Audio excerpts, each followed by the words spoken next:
നമസ്കാരം.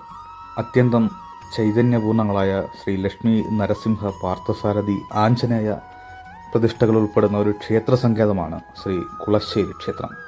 Thrissur നഗരമധ്യത്തിൽ ചെട്ടിയങ്ങാടിയിൽ KSRTC bus സ്റ്റാൻഡിന് സമീപം സ്ഥിതി ചെയ്യുന്ന ക്ഷേത്രത്തിലേക്ക് വെളിയന്നൂർ മാതൃഭൂമി കെട്ടിടത്തിന് മുൻവശത്തുള്ള കിഴക്കേ നടയിൽ കൂടിയും പ്രവേശനം സാധ്യമാണ്. വീഡിയോ ഇഷ്ടപ്പെടുന്ന ആൾക്കാരുണ്ടെങ്കിൽ ചേട്ടൻ ഷെയർ ചെയ്യാൻ മറക്കല്ലേ.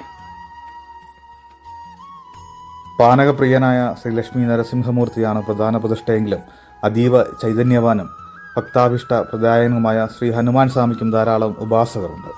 ഹനുമാൻ സ്വാമിക്ക് എന്നും വെറ്റിലമാലയും വടമാലയും ചാർത്താം. പിന്നെ അവിൽ നിവേദ്യം, പൂമൂടൽ മുതലായവയും നടത്താവുന്നതാണ്. അവിടെ തന്നെ കിഴക്ക് ദർശനമായി അനുഗ്രഹം ചൊരിയുന്ന ഭഗവാൻ പാർത്ഥസാരഥിക്ക് വെണ്ണയും പഴം പഞ്ചസാരയുമാണ് ഹിതകരം. കൂടാതെ മുൻവശത്ത് ആലൻ ചുവട്ടിൽ സർപ്പസാന്നിധ്യവുമുണ്ട്.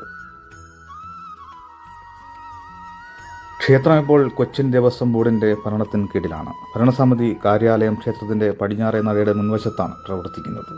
ക്ഷേത്രത്തിൻ്റെ വികസന പ്രവർത്തനങ്ങളെ മുൻനിർത്തി ദേശവാസികളെ പങ്കെടുപ്പിച്ച് ഒരു ക്ഷേത്ര സംരക്ഷണ സമിതിയും നിലനിൽക്കുന്നുണ്ട്.